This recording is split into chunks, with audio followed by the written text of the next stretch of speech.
It's really the bounty of the California ingredients that make it so good, which is another kind of way to bring the cultures of Palestine and California, that there's similarities, right?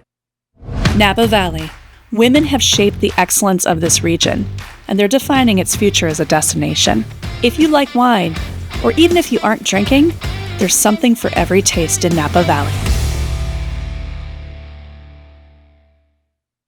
Listen, if you're visiting Napa, you'll likely pass through San Francisco. It's a fantastic city in its own right with incredible chefs and artists. One of the generosities you'll find in major cities like this is the ability to expand your worldview without flying halfway around the world, especially through the food. My advice?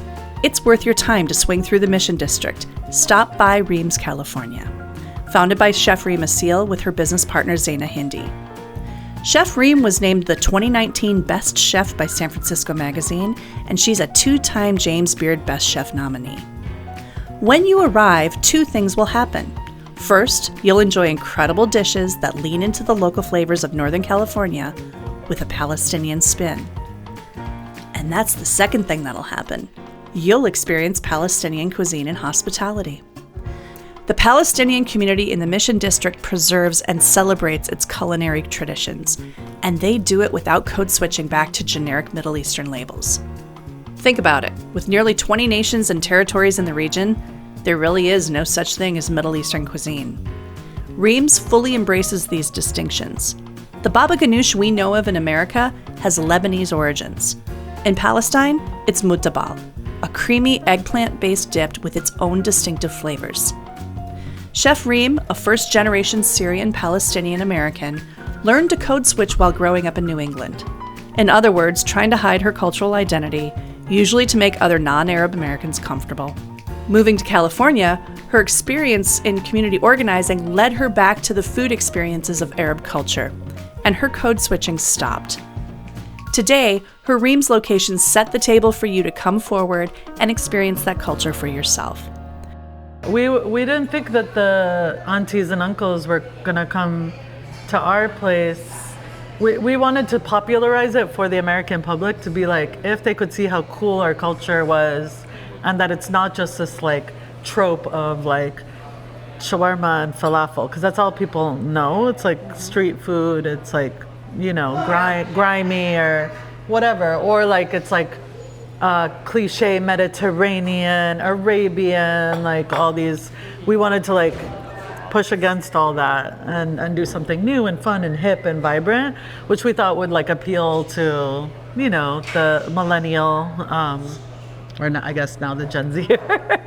I think most of our guys, but yeah. And so, but then as we got more popular and built our following, it essentially, all our people started coming, and it was like something for them to feel proud of and like show their non-Arab friends, like this is how it is back home. And Wow. yeah. This is the Pal-Cali. The Pal-Cali. Pal-Cali. Yes, it is our rendition of what is kind of considered the national dish of Palestine, which is msakhan.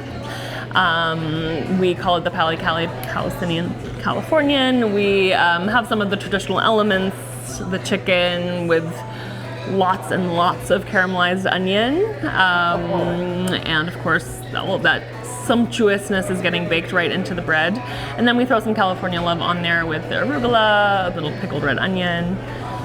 So this has been a fan favorite ever since we started Reem's. Do people typically eat this? Like a piece of pizza?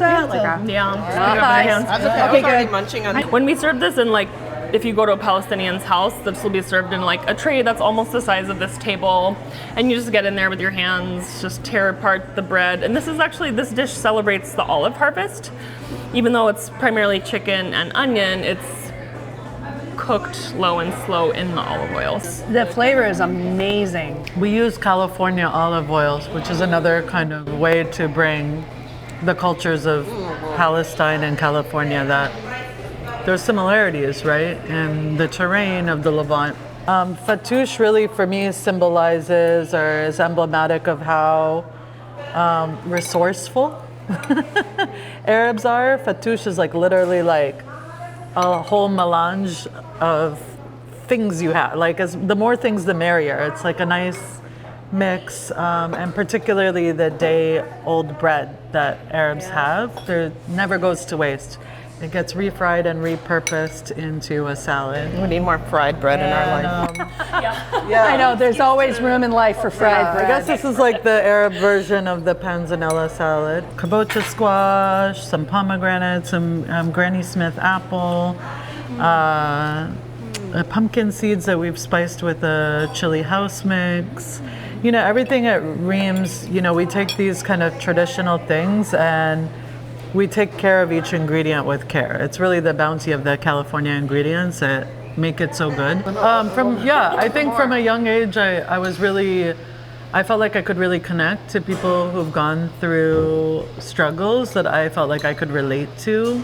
Yeah. And I wanted to build community. So that's how I fell into the social justice work, because I know so much of what I'm trying to do is inspire other people to care about Reem's and to care about what we're creating as much as I can. So that's what I see my role as. This is a za'atar man'ushe. Za'atar is hyssop.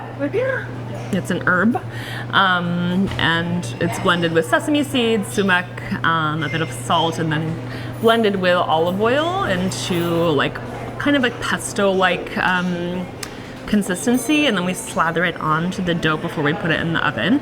So it really bakes into the bread with those wonderful herbaceous flavors. And then we top it with California classic, actually. This is a California classic. Yeah, there's some avocado on there. So as we talked about before, the California love. The herbs make it so fresh and light. I always say, like, food is kind of the kryptonite for people who want to put up barriers, because to protect themselves, that like the food kind of helps bring down the walls a little bit, so you can have the uncomfortable conversations too, right? Not everything is like kumbaya, but at least over a good meal you can kind of start to touch the senses a little bit, And you really also, get at the root of You're things. finding your commonality to begin with, right? Yeah. Because it's that need for the meal. Yeah. It's so good. And it's all in my teeth. And we all, za'atar That's in one your of our teeth. one of our hashtags. hashtags. Za'atar in your teeth. Oh, okay. Hashtag. Doesn't mean me. You just have to That's there. embrace it. Just embrace the Oh my God. Embrace the messiness of it all. No, you know. I see this thread with what you created together. And it kind of goes through everything. I just want to ask you about it because I see it as courage. And with courage comes encouragement as how you're using your platform, but courage in finding yourself, courage in finding a way to express yourself, courage in owning who you are and being bold enough to take the step forward, courage to find people like you, courage to relate to people who aren't like you. And then when you're talking about the environment you create, it's that platform to instill courage into the other people. And I'm curious to see if courage is something you felt or seen, or this is just something that comes through when you tell the story, or how do you feel that? What does that look like? That's a great question. Great question. I've always felt that from Reem. It's not easy being the first in anything. It's not. It's certainly lonely, which is why we're trying to build community, because it's scary.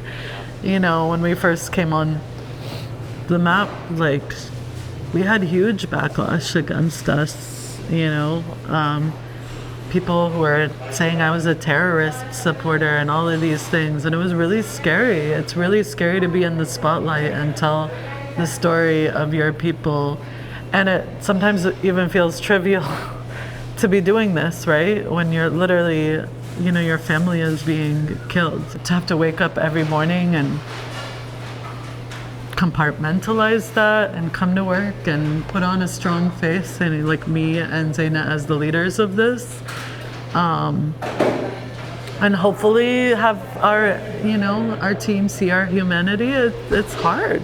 This has been so fantastic. Thank you. You've been Yeah, super thank you generous very with your much. time with us. Yeah. Chef Reem and Zaynah are growing the Reem's California food empire with its community at the center.